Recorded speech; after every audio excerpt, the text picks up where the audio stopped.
Hello class 10th, welcome back to the platform GME। And आज life process जो कि bio का सबसे लेंदी और एक ऐसा चैप्टर जिससे बच्चे डरते हैं कि ये इतना बड़ा चैप्टर है, कैसे कवर होगा, इसका वन शॉट आप लोगों के सामने हाजिर है।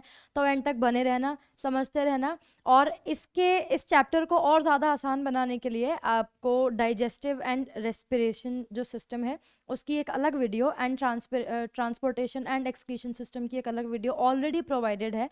तो मेक श्योर कि एज अ रिविजन पार्ट आप उसको भी जाके एक बार विजिट करें GME के ऑफिशियल पेज पर। सो लाइफ प्रोसेस आप लोगों के सामने हाजिर है और बिना किसी देरी के शुरू करते हैं अपना चैप्टर। लेकिन उससे पहले I want to tell all the students are preparing for the board examination, guys all the best. आपके पूरे साल की मेहनत आई नो बहुत अच्छा रंग लाएगी।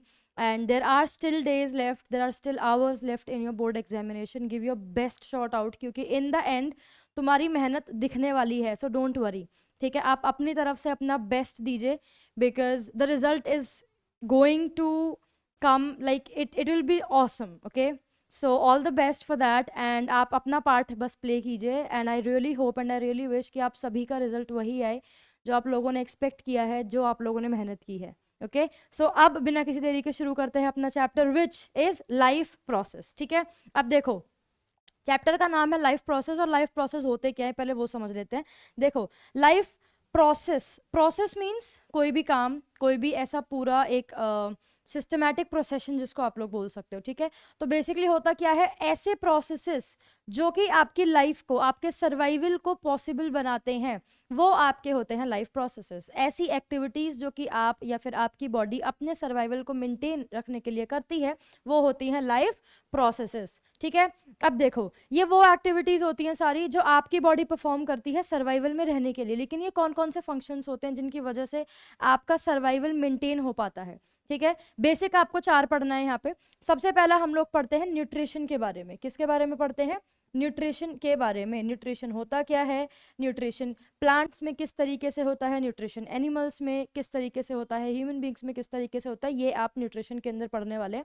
उसके बाद हम लोग आते हैं रेस्पिरेशन के ऊपर। अब ये रेस्पिरेशन क्या होता है? जो भी काम आपने न्यूट्रिशन में किया है, देखो न्यूट्रिशन में बेसिकली होता क्या है कि आप खाने को लेते हो और खाने में जितनी भी एनर्जी आपको मिलती है खाने के थ्रू, वो आप अपनी बॉडी में उसको एब्जॉर्ब करते हो। रेस्पिरेशन में there is exchange of gases. Respiration में आप एनर्जी को जो आपको न्यूट्रिशन के थ्रू मिली है उसको रिलीज करने का काम करते हैं। ठीक है, ब्रीदिंग भी रेस्पिरेशन का ही एक मेजर पार्ट होता है। न्यूट्रिशन को आप सबसे पहले पढ़ेंगे कि प्लांट्स में किस तरीके से न्यूट्रिशन परफॉर्म किया जाता है, एंड देन ह्यूमन बींग्स में किस तरीके से न्यूट्रिशन को परफॉर्म किया जाता है, जो कि डाइजेस्टिव सिस्टम होता है। Then there is respiration. अब रेस्पिरेशन क्या होता है? यहाँ पर आप एनर्जी को, जो भी एनर्जी आपने ली है न्यूट्रिशन प्रोसेस के थ्रू, उसको आप रिलीज करते हैं। ठीक है, CO2 की फॉर्म में आप इसको रिलीज करते हैं। अब ये सबसे पहले आप प्लांट्स के अंदर भी पढ़ने वाले हैं, एंड देन आप इसको ह्यूमन बींग्स के अंदर भी पढ़ने वाले हैं। इसके बाद आप लोग आते हैं सर्कुलेशन सिस्टम पर। अब ये सर्कुलेशन क्या होता है? सर्कुलेशन मींस जो भी एनर्जी आपको मिली है वो पूरी आपकी बॉडी में किस तरीके से सर्कुलेट की जा रही है, कौन सा ऐसा ऑर्गन है, कौन सी वीन्स हैं, कौन सी आर्टरीज हैं, किस तरीके से आपकी बॉडी में ऑक्सीजन को पहुंचाया जा रहा है ब्लड के थ्रू, ये आप सर्कुलेशन के अंदर पढ़ते हो। ठीक है, जिसका मेजर काम कौन करता है? हार्ट, आपका दिल करता है। इसके बाद लास्ट आप लोग पढ़ते हैं एक्सक्रीशन के बारे में। किसके बारे में पढ़ते हैं? एक्सक्रीशन। अब ये एक्सक्रीशन क्या होता है? अब आपने जो भी एनर्जी अपनी बॉडी में गेन की है, जो भी एनर्जी आप लोगों ने ली है through the process of nutrition, जो एनर्जी आपने रिलीज कर दी है और जो आपकी बॉडी में सर्कुलेट हो गई है, बहुत सारी अच्छी चीजें, बहुत सारी प्योर चीजें लेने के बाद भी आपकी बॉडी में कुछ ना कुछ वेस्ट मटेरियल भी आ ही जाते हैं, कुछ ना कुछ हार्मफुल बैक्टीरियाज भी आपकी बॉडी में एंटर कर जाते हैं along with the pure components. तो उन वेस्ट मटेरियल को आपकी बॉडी से एक्सक्रीट आउट, बाहर निकालने के लिए, वेस्ट को बाहर निकालने के लिए एक्सक्रीटरी सिस्टम होता है, और इसका मेजर फंक्शन जो है वो किडनी के थ्रू किया जाता है। ठीक है, तो ये 4 बेसिक हम लोग प्रोसेसेस पढ़ने वाले हैं। और ये कौन सी एक्टिविटीज, कौन से प्रोसेसेस होते हैं? ये वो प्रोसेसेस होते हैं जो कि क्या करते हैं, आपके लाइफ को, आपका जो सर्वाइवल होता है उसको मेंटेन कराने का काम करते हैं। ठीक है, तो चलो ये हो गया इस चैप्टर का एक बेसिक इंट्रोडक्शन। अब आते हैं हम लोग न्यूट्रिशन के ऊपर। देखो न्यूट्रिशन होता क्या है? न्यूट्रिशन आपका वो प्रोसेस होता है, न्यूट्रिशन आपका एक वो प्रोसेस होता है जिससे कि आप लोग खाना खाते हैं। ठीक है, the process of taking food and absorbing the energy which you are getting from that particular food. आप जिस खाने से जो भी एनर्जी ले रहे हैं उस पूरे प्रोसेस को हम लोग बोलते हैं न्यूट्रिशन। ठीक है, the process of taking in food, खाने को खाना और जो वो खाना आपने खाया है उसके थ्रू एनर्जी को एब्जॉर्ब करना आपका होता है न्यूट्रिशन। ठीक है, अब ये न्यूट्रिशन भी जो होता है इसके भी टाइप्स होते हैं। क्या होते हैं? इसके भी कुछ टाइप्स होते हैं। सबसे पहला आप लोग पढ़ते हैं ऑटोट्रॉफिक न्यूट्रिशन के बारे में। किसके बारे में पढ़ते हैं? Autotrophic nutrition. एंड दूसरा होता है हेट्रोट्रॉफिक न्यूट्रिशन। Heterotrophic nutrition. ठीक है, अब देखो क्या बताया मैंने कि न्यूट्रिशन जो आपका होता है, न्यूट्रिशन होता है एक ऐसा प्रोसेस जिससे कि आप खाना खाते हैं और उसके अंदर के जितने भी मिनरल्स होते हैं उनको आप एब्जॉर्ब करते हैं। फिर इसके भी कुछ टाइप्स होते हैं जो कि मैंने आपको बताया। पहला होता है ऑटोट्रॉफिक न्यूट्रिशन।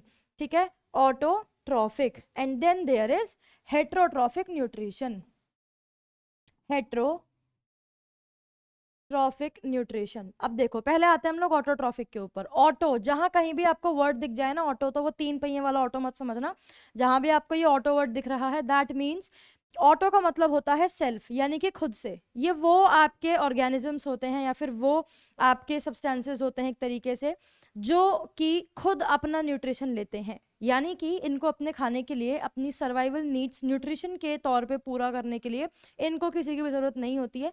खुद अपना खाना बनाते हैं, खुद अपना खाना खाते हैं, खुद अपना सर्वाइवल को मेंटेन करते हैं। ठीक है, ये होते हैं आपके ऑटोट्रॉफिक न्यूट्रिशन। ऐसे ऑर्गेनिजम्स जो कि अपना खाना खुद बनाते हैं, खुद खाते हैं, they are not dependent for their any kind of source of food to anybody. समझ में आया? मतलब कि इनको जो आपका खाना चाहिए, इनको जो खाना चाहिए उसके लिए किसी और के ऊपर डिपेंडेंट नहीं है, ये खुद अपना खाना बना सकते हैं। ठीक है, ये होते हैं आपके ऑटोट्रॉफिक। एग्जाम्पल सबको पता है, प्लांट्स। ठीक है, प्लांट्स क्या करते हैं? खुद सनलाइट को, क्लोरोफिल को यूज करके, CO2 को यूज करके, पानी को यूज करके ग्लूकोज बना लेते हैं, CO2 को बाहर निकाल देते हैं और वाटर को भी बाहर निकाल देते हैं। तो ये आपका होता है प्लांट्स, अपना खाना ये खुद बनाते हैं, खुद स्टोर करते हैं, खुद खाते हैं। तो ऑटोट्रॉफिक न्यूट्रिशन कौन सा न्यूट्रिशन होता है? जहां पे आप डिपेंडेंट नहीं है किसी और सोर्स के ऊपर अपना खाना लेने के लिए। ठीक है, देन हम लोग आते हैं हेट्रोट्रॉफिक पे। ऑटो का मतलब होता है सेल्फ, उसने खुद अपना खाना, वो डिपेंडेंट है, वो सेल्फ डिपेंडेंट है, उसको जरूरत नहीं है। लेकिन हेट्रोट्रॉफिक उसका बिल्कुल ऑपोजिट हो जाता है। हेट्रोट्रॉफिक का मतलब होता है जो कि खुद पर डिपेंडेंट नहीं होता है। ठीक है, they are dependent on any other source. ठीक है, ये डिपेंड करते हैं, they are dependent on any other source for food. Any other source for food, अपने खाने के लिए ये किसी और सब्सटेंस के ऊपर, किसी और सोर्स के ऊपर डिपेंडेंट होते हैं। ठीक है, ये खुद अपना खाना नहीं बना सकते हैं। एग्जाम्पल जैसे कि हम ह्यूमन बींग्स अपने खाने के लिए, हम ह्यूमन बींग्स अपने खाने के लिए डिपेंडेंट होते हैं 2 बेसिक सोर्सेज पर, जो कि होता है आपका फूड सोर्सेज, जो कि होता है आपका एनिमल्स एंड देन प्लांट्स। लेकिन मेरी एक रील भी थी जिसमें मैंने आप लोगों को बताया कि 4 और मेजर आपके सोर्सेज होते हैं जिनसे कि आपको खाना मिलता है। बर्थडे पार्टी, शादी, भंडारा, ये सब। ठीक है, अपार्ट फ्रॉम दैट, अच्छा मैं थी ह्यूमन बींग्स के ऊपर। तो ह्यूमन बींग्स में क्या होता है? ये अपने खाने के लिए डिपेंडेंट होते हैं दूसरे और सोर्सेज के ऊपर।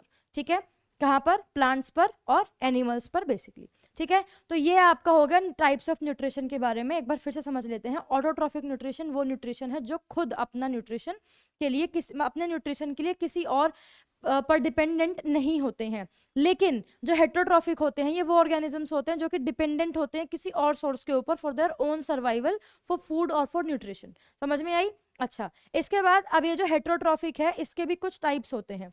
ठीक है, टाइप्स ऑफ हेट्रोट्रॉफिक न्यूट्रिशन, जिसमें सबसे पहला आपका होता है होलोजोइक न्यूट्रिशन।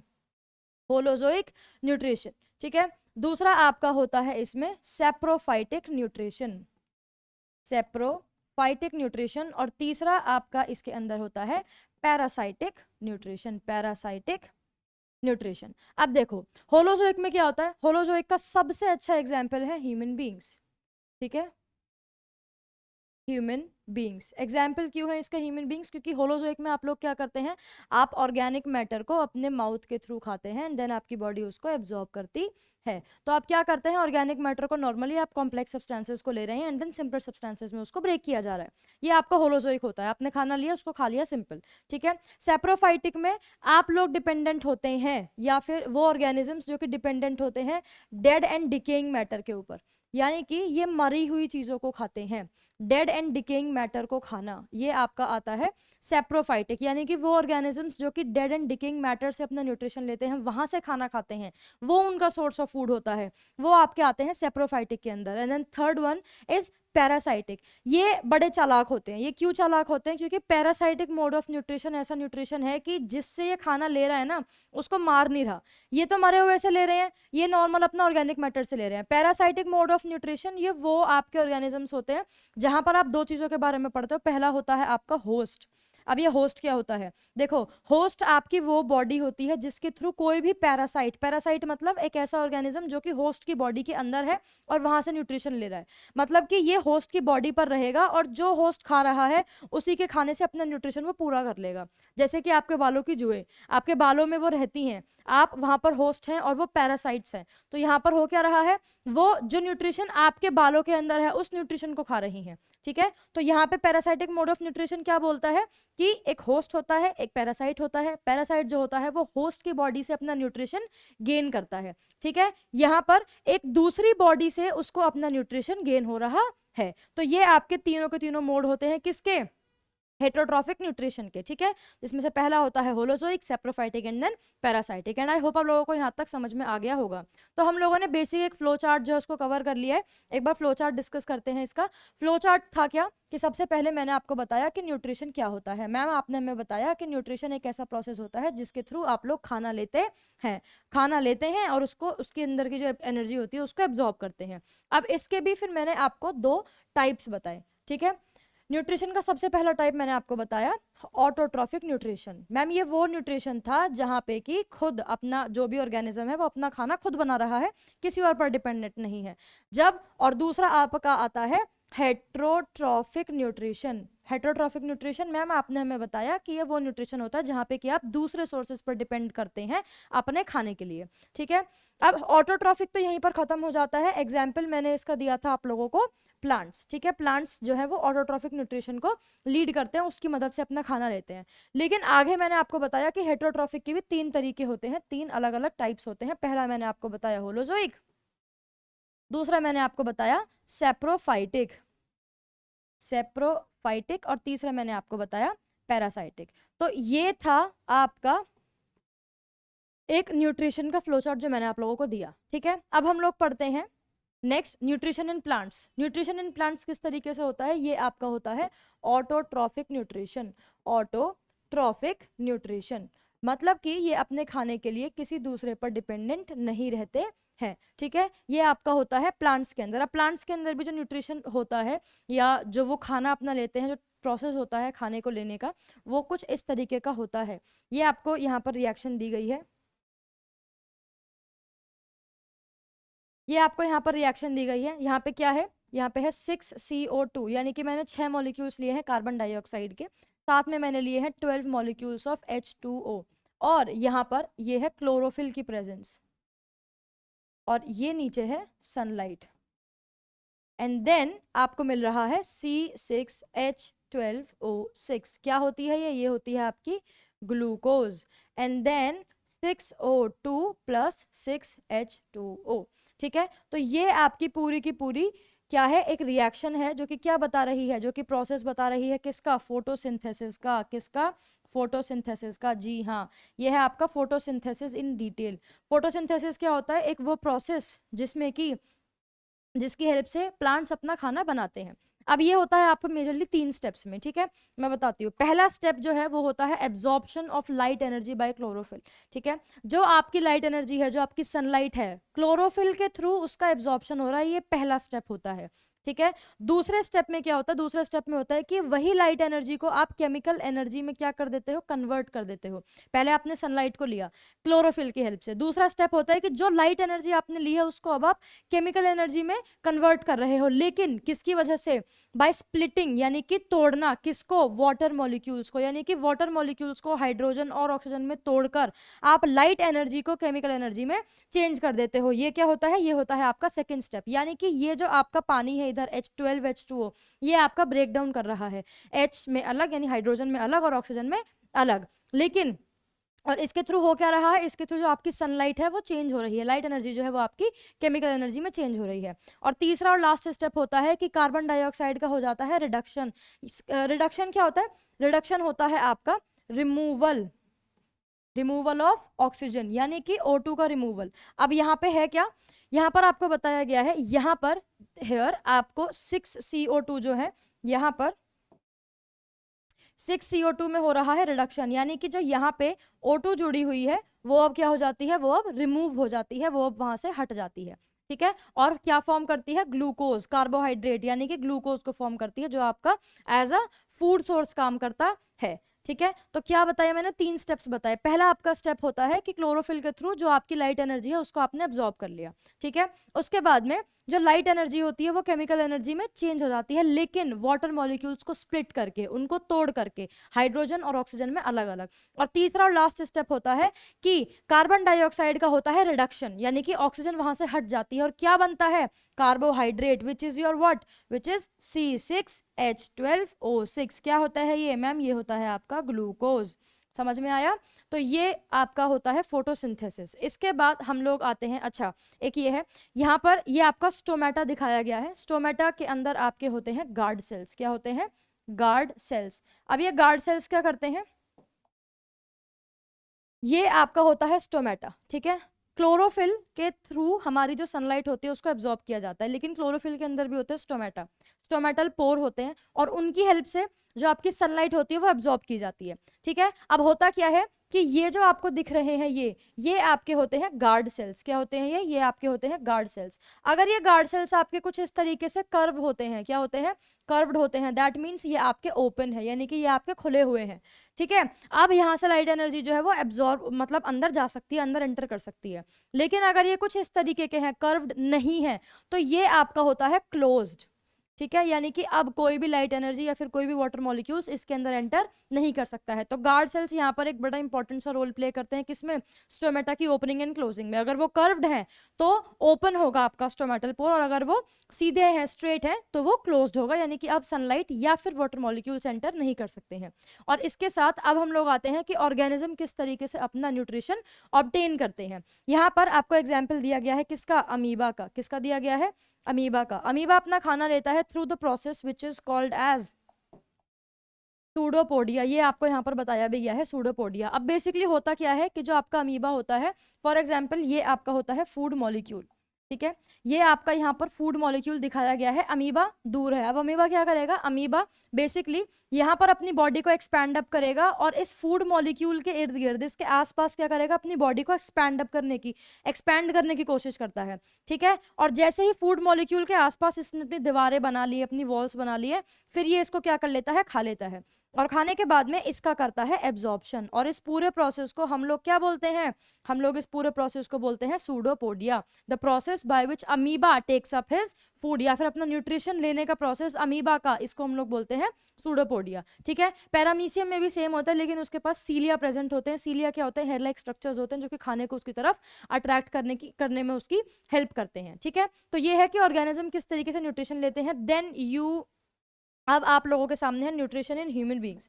अब आप लोग किस तरीके से खाना खाते हैं, फिर हम लोग किस तरीके से खाना खाते हैं, किस तरीके से आपकी बॉडी में एब्जॉर्प्शन होता है, डाइजेशन सिस्टम, बेसिकली इसको हम लोग बोलते हैं डाइजेस्टिव सिस्टम। अब होता क्या है, सबसे पहले जब आप लोग खाना खाते हैं, प्रोसेस होता क्या है, ये प्रोसेस होता है कॉम्प्लेक्स फूड मॉलिक्यूल्स को ब्रेक करने का इनटू सिंपलर वंस। ठीक है, आपके पास जो खाना होता है वो काफी कॉम्प्लेक्स मॉलिक्यूल्स में होता है, उन्हीं को सिंपलर मॉलिक्यूल्स में ब्रेक करने का काम कौन करता है, आपका डाइजेस्टिव सिस्टम करता है। अच्छा, डाइजेस्टिव सिस्टम पर और रेस्पिरेशन सिस्टम पर मैंने अलग एक वीडियो बनाया हुआ है ऑलरेडी, और ट्रांसपोर्टेशन एंड एक्सक्रीशन सिस्टम पर भी आपका एक अलग वीडियो है, जो कि आप लोगों को प्रोवाइड हो रहा, ऑलमोस्ट प्रोवाइडेड है। तो आप लोग उसको भी हमारे चैनल पर जाके उस वीडियो को भी देख सकते हैं, अगर आपको बहुत सिंप्लीफाइड मैनर में समझना है। बाकी वन शॉट में तो मैं करवा ही रही हूँ। ठीक है, अब आते हैं अपने टॉपिक पर। सबसे पहले जो आपका खाना है वो आपके माउथ में एंटर करता है। सबसे पहले आपका खाना एंटर करता है आपके माउथ में, और आपके माउथ में होते हैं बेसिकली 3 मेजर सब्सटेंसेस। सबसे पहला होता है आपके टीथ। टीथ क्या करते हैं, आपके खाने को तोड़ने का काम करते हैं, कटिंग ऑफ फूड का काम करते हैं। ठीक है, दूसरा आपका होता है टंग। टंग क्या करती है, आपको टेस्ट, सबसे पहले आपके खाने का टेस्ट जो प्रोवाइड करवाती है वो टंग प्रोवाइड करवाती है। इसके अलावा आपके खाने की रोलिंग में हेल्प करती है कौन, टंग। इसके बाद में टीथ का मैंने बताया, ये क्रशिंग ऑफ फूड में काम करती है, ठीक है, खाने को तोड़ने का काम करती है, कॉम्प्लेक्स मॉलिक्यूल्स से सिंपल मॉलिक्यूल्स में। टंग टीथ के बाद में आप पढ़ते हैं इसके अंदर सलाइवरी ग्लैंड के बारे में। सलाइवरी ग्लैंड क्या होता है? सलाइवरी ग्लैंड आपके प्रोड्यूस करते हैं सलाइवा को, ठीक है, और सलाइवा प्रोड्यूस करता है सलाइवरी अमाइलेज को। अब ये सलाइवरी अमाइलेज क्या है? ये आपके कुछ ऑर्गेनिजम्स होते हैं, कुछ एंजाइम्स होते हैं जो क्या करते हैं सलाइवरी अमाइलेज की हेल्प से आप जो शुगर ले रहे हैं खाने के थ्रू, इसको ब्रेक कर देते हैं, इसको चेंज कर देते हैं माल्टोज के अंदर। यानी कि जो आपका डाइजेस्टिव सिस्टम होता है, डाइजेशन जो होता है वो शुरू कब हो जाता है? As soon as you are putting your food into your mouth. जैसे ही आपके मुंह के अंदर खाना जा रहा है तभी आपका प्रोसेस न्यूट्रिशन का शुरू हो जाता है, यानी कि digestion process starts from your own mouth, ठीक है। 3 वहाँ पर मेजर चीज़ें काम करती हैं। पहला होता है टीथ, यानी कि the process of crushing of food, खाने को तोड़ने का काम किया जाता है यहाँ पे।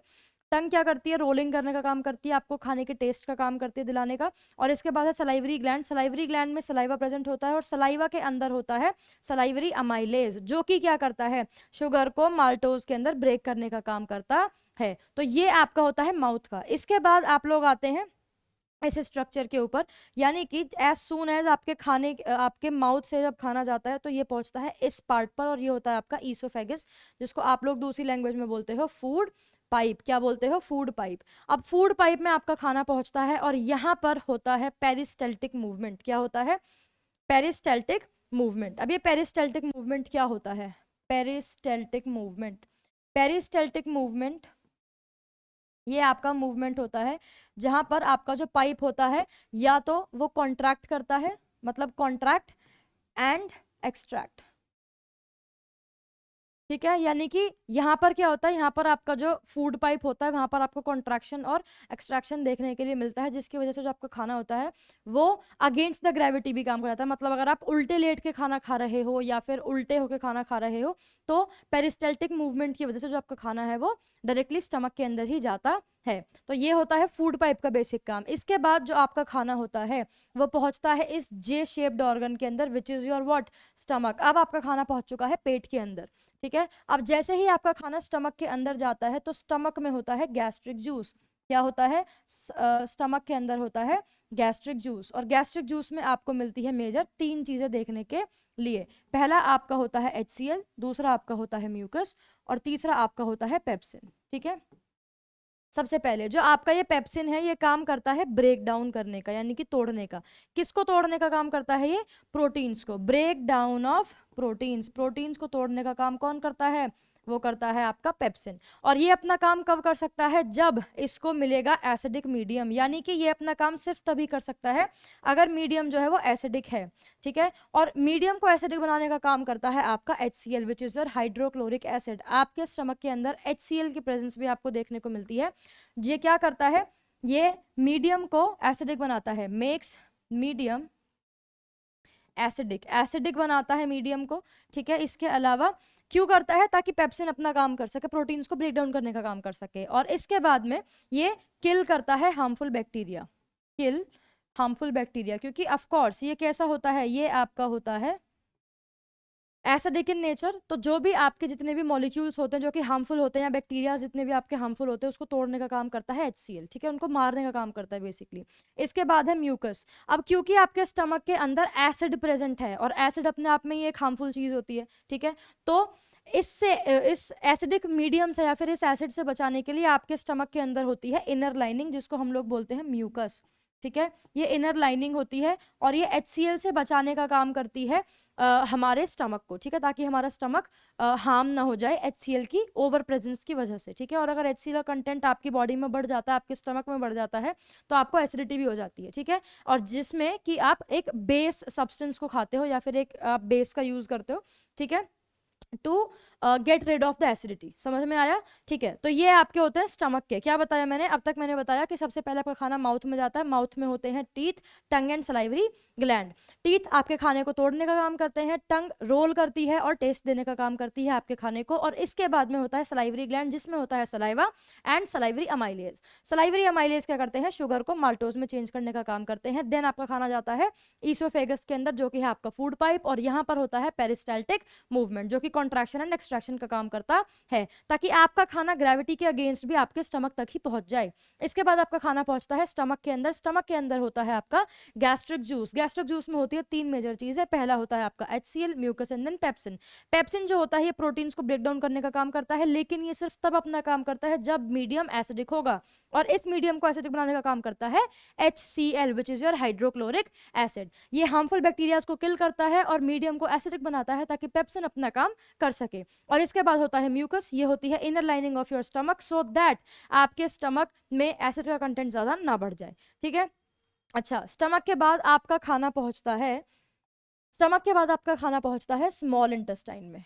किसमें पहुंचता है? स्मॉल इंटेस्टाइन के अंदर। अब ये जो स्मॉल इंटेस्टाइन है, इसके अंदर भी आपको 2 चीजों का एक्शन देखने को मिलता है। यहाँ पर आपका एक होता है लिवर और एक होता है आपका पेनक्रियाज। समझ में आया? अब जो लिवर होता है ये क्या करता है? ये सिक्रीट करता है बाइल जूस को। बाइल जूस को क्या करता है? सिक्रीट करता है। किसको? बाइल जूस को। ठीक है, अब ये जो बाइल जूस होता है इसको स्टोर जो करता है वो करता है गॉल ब्लैडर। क्या करता है? Gall bladder. यानी कि स्टोर करने का काम होता है गॉल ब्लैडर का, लेकिन इसको सेक्रीट करने का काम होता है बाइल जूस का। स्टोर कौन करता है? गॉल ब्लैडर, और सेक्रीट कौन करता है? लिवर। और बाइल जूस का अपना खुद का एक बड़ा स्पेशल काम होता है। ठीक है, इसके बाद में आता है आपका पेनक्रियाज। पेनक्रियाज के अंदर भी आपको 3 चीजें मेजर देखने को मिलती है। पहला आपका होता है ट्रिप्सिन। ट्रिप्सिन भी आपका करता है क्या? Break down. क्या करता है ये? मैम ये भी करता है ब्रेक डाउन, लेकिन किसका ब्रेक डाउन करता है? प्रोटीन्स का, ब्रेक डाउन ऑफ प्रोटीन्स। लेकिन अभी मैंने आपको बताया कि जो ट्रिप्सिन होता है वो भी ब्रेक डाउन करता है प्रोटीन्स का। ठीक है, लेकिन ट्रिप्सिन स्टमक के अंदर ब्रेक डाउन करता है प्रोटीन्स का, जो पेप्सिन सॉरी, लेकिन ट्रिप्सिन जो होता है ये प्रोटीन्स का ब्रेक डाउन स्मॉल इंटेस्टाइन के अंदर करता है। ठीक है, इसके बाद आता है हमारा लाइपेज। लाइपेज क्या होता है? लाइपेज आपका फैट के मॉलिक्यूल्स को ब्रेक करने का काम करता है। और इसके बाद तीसरा पढ़ते हैं pancreatic amylase. Pancreatic amylase. Pancreatic amylase क्या काम करता है? ये आपका कार्बोहाइड्रेट को ब्रेक करने का काम करता है। कार्बोहाइड्रेट्स की जो ब्रेकिंग होती है, breaking of carbohydrates, breaking of carbohydrates, ये आपका करता है पेनक्रियाटिक अमाइलेज। एंड लाइपेज आपके फैट ग्लोब्यूल्स को तोड़ने का काम करता है। और बाइल जूस का करती है? मल्सिफाई करती है फैट मॉलिक्यूल्स को, फैट ग्लोब्यूल्स को। ठीक है, तो ये आपका काम होता है किसका?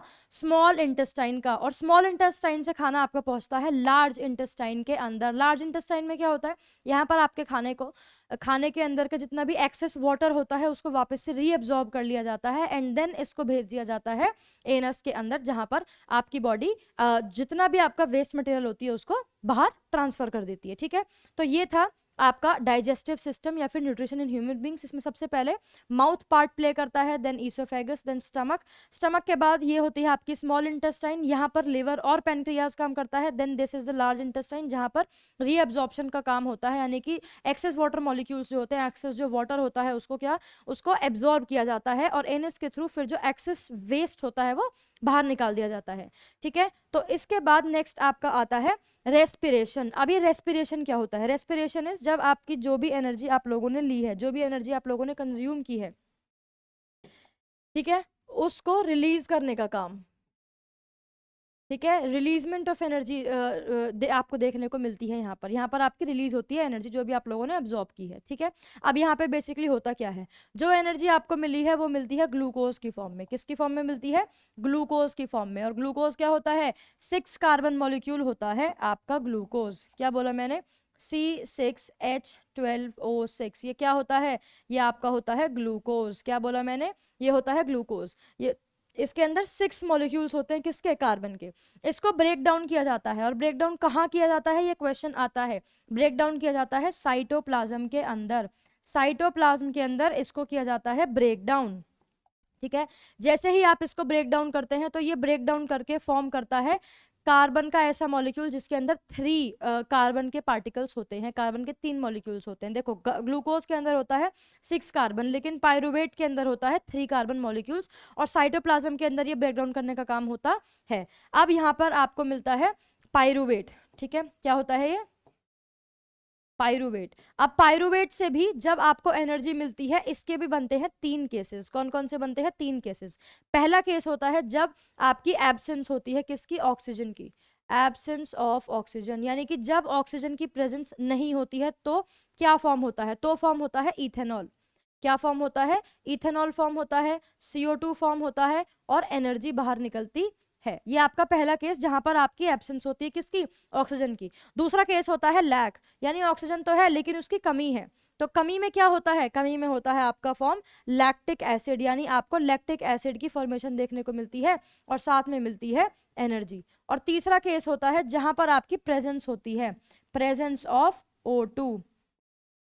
जहां पर O2 की प्रेजेंस है वहां पर आपको मिलता है CO2, water and then energy, and then energy. ठीक है, तो ये आपका होता है बेसिक रेस्पिरेशन, जिसमें कि जो ग्लूकोज होता है साइटोप्लाज्म के अंदर उसको पायरुवेट में ब्रेक कर दिया जाता है और अलग अलग 3 केसेस के अंदर आपको फिर रिजल्ट देखने को मिलते हैं। ये होता है आपका रेस्पिरेशन। अब ये रेस्पिरेशन क्या है? ह्यूमन बींग्स के अंदर है। बहुत सिंपल ऐसे डायग्राम के थ्रू बताती हूँ मैं इसको आपको।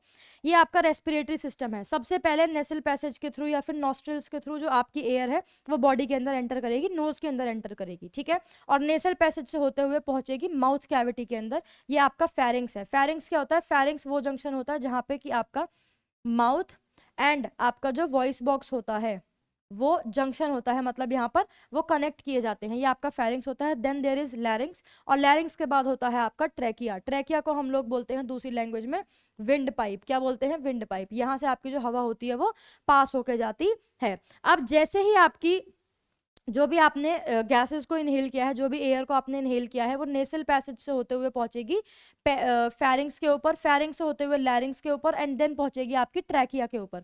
जैसे ही ट्रैकिया में वो पहुंच जाती है तो ट्रैकिया फर्दर 2 पार्ट्स में ब्रेक डाउन कर जाता है, एक ये और एक ये। ठीक है, अब ये दो जो ये 2 होते हैं ये आपके होते हैं ब्रोंकाई। ब्रोंकाई क्या होते हैं? 2 पार्ट्स में डिवाइडेड होते हैं। ठीक है, ब्रोंकाई की भी सिंगुलर यूनिट्स जो होती है वो होती है आपकी ब्रोंकाइल्स। ठीक है, यहाँ पर अलग ब्रोंक्यूल्स है, यहाँ पर अलग ब्रोंक्यूल्स है। उसके बाद में आपको इन्हीं के अंदर देखने को मिलती है एल्वियोलर सैक, जिसके अंदर होती है alveoli.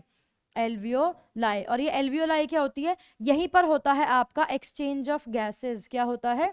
Exchange of gases. Gases का एक्सचेंज आपको एल्वियोलाई के अंदर देखने को मिलता है। और ये क्वेश्चन आता है तो आपको पता होना चाहिए कि what is the site of exchange of gases? That is alveoli. तो ये आपका होता है क्या? Respiratory system. इसमें ये जो आपकी ये वाला जो पेज है जहां पर आपका जो ग्लूकोज है वो साइटोप्लाज्म के अंदर पायरुवेट में ब्रेक हो रहा है और 3 अलग अलग केसेस फॉर्म हो रहे हैं। दैट इज वेरी इंपॉर्टेंट, यहाँ से क्वेश्चन बनते हैं।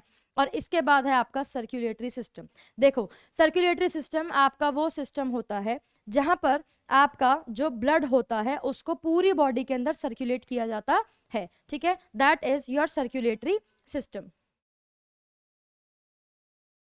अच्छा, अब देखते हैं, अब इसको समझते हैं। Circulatory system, the circulatory system is the body system जो ट्रांसपोर्ट करता है ब्लड को, ऑक्सीजन को, न्यूट्रिएंट्स को, हार्मोन्स को या फिर कोई भी वेस्ट मटेरियल जिसको पूरी की पूरी बॉडी में वो क्या करता है? सर्कुलेट करने का काम करता है। और इसका मेजर काम जो है या मेजर जो बॉस है एक तरीके से वो होता है हार्ट, यानी हार्ट आपका इस मेजर काम को करने में हेल्प करता है।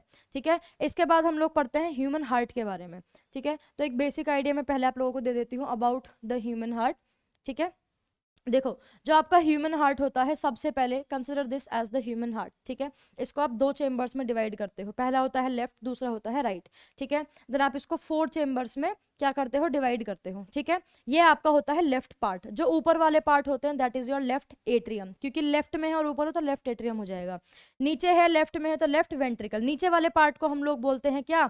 वेंट्रिकल। नीचे वाले पार्ट को हम लोग बोलते हैं वेंट्रिकल, और ऊपर वाले पार्ट को हम लोग बोलते हैं क्या? ऑरिकल या फिर एट्रियम। एट्रियम। अब ये है आपका left, this is your right atrium and this is your right ventricle. ठीक है, तो ये होता है आपका हार्ट। ओके, इसके बाद में आपको यहाँ पर एक चीज और देखने के लिए मिलती है, समझने के लिए, विच इज योर 2 तरीके का हमारा ब्लड होता है। पहला होता है ऑक्सीजनेटेड ब्लड और दूसरा होता है आपका डी ऑक्सीजनेटेड ब्लड।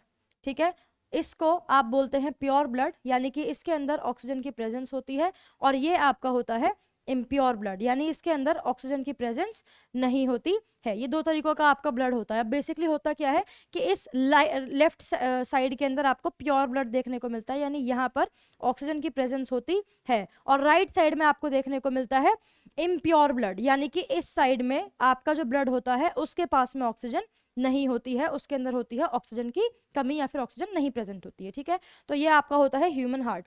अब किस तरीके से काम करता है आपका सर्कुलेटरी सिस्टम, एक बार उसकी बात कर लेते हैं। ठीक है, ओके, ठीक है। सबसे पहले ये जो आपका ह्यूमन हार्ट है ये आपका होता है, this is the human heart, जो कि आपने 4 पार्ट्स में डिवाइड कर दिया है। ठीक है, this is your left atrium, this is your left ventricle, this is your right atrium and this is your right ventricle. नीचे होते हैं आपके बॉडी ऑर्गन्स, ये आपके हैं बॉडी ऑर्गन्स, और इसके बाद आपका होता है लंग्स, यहाँ पर होते हैं आपके lungs present.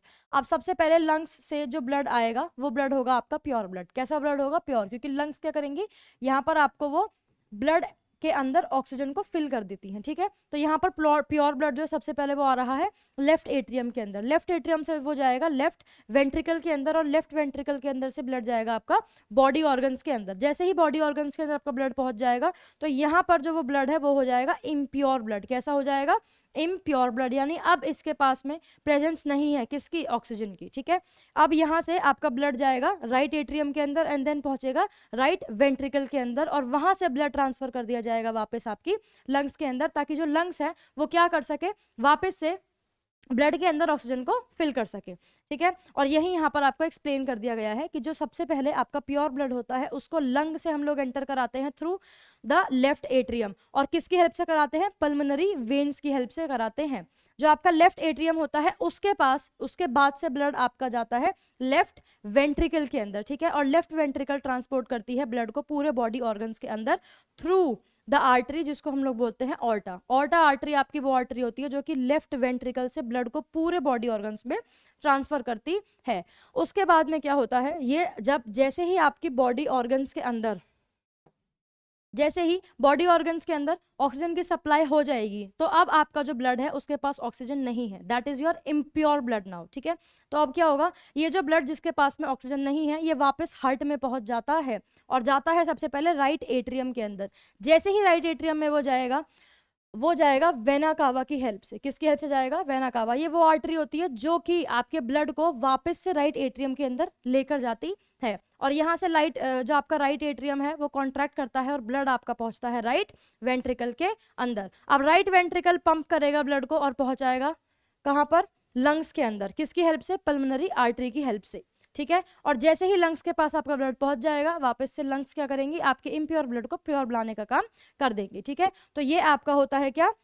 Circulatory system in human beings. इसके बाद लास्ट आपके पास आता है एक्सक्रीटरी सिस्टम। अब देखो एक्सक्रीटरी सिस्टम क्या होता है, ये वो सिस्टम होता है जहां पर कि आपके बॉडी ऑर्गन्स जो होते हैं या फिर जो आपकी बॉडी होती है वो वेस्ट मटेरियल को एक्सक्रीट आउट कर देती है, बाहर निकाल देती है। ठीक है, अब एक्सक्रीटरी सिस्टम के अंदर मेजर काम आपका होता है किडनीज का। किसका होता है?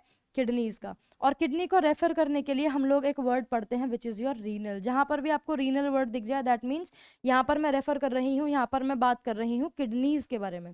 समझ में आया?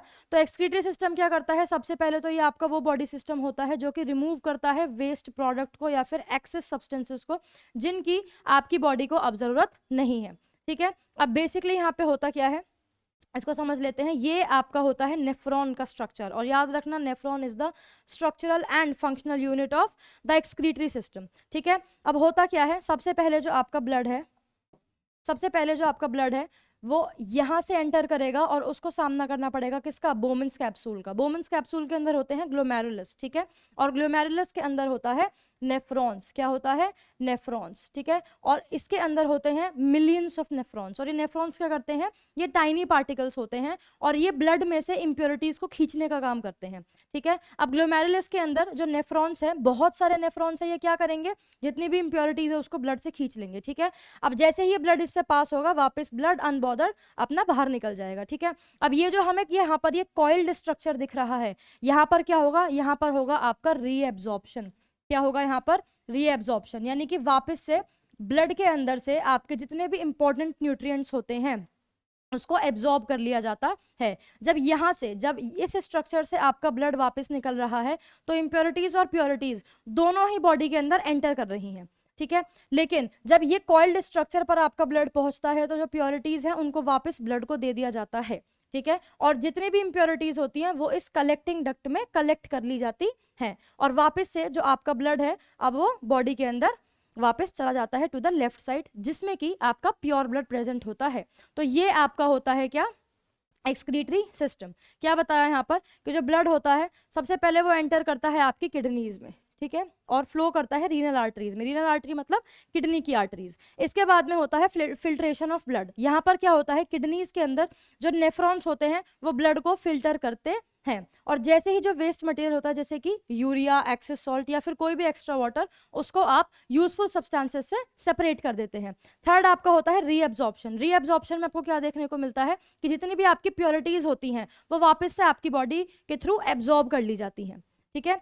And the next process is formation of urine. जितना भी आपका एक्सेस वाटर होता है उसके थ्रू यूरिन की फॉर्मेशन आपकी बॉडी में आपको देखने को मिलती है। Then there is transportation, transport of urine, यानी कि जो यूरिन, जो आपका एक्सेस वाटर है वो ट्रांसपोर्ट कर दिया जाता है टू द यूरिनरी ब्लैडर, जहां पर कुछ देर बाद आप यूरेथ्रा की हेल्प से उस एक्सेस या फिर वेस्ट वाटर को बाहर निकाल देते हैं, और ये होता है आपका रिमूवल ऑफ यूरिन। याद रखना, जो स्टोरेज होती है यूरिन की वो होती है यूरिनरी ब्लैडर में, और जो आपका बाहर निकाला जाता है, एक्सक्रीट आउट किया जाता है किसको, यूरिन को, वो किया जाता है यूरेथ्रा की हेल्प से। And this is how the whole chapter of life process is completed. And I hope आप लोगों को ये लेक्चर समझ में आ गया होगा। इस वन शॉट के अंदर हम लोगों ने अपना चैप्टर लाइफ प्रोसेस खत्म किया है, और अगर आपको कोई भी अगला लेक्चर चाहिए जो कि आपको समझना है, comment down us below. Thank you.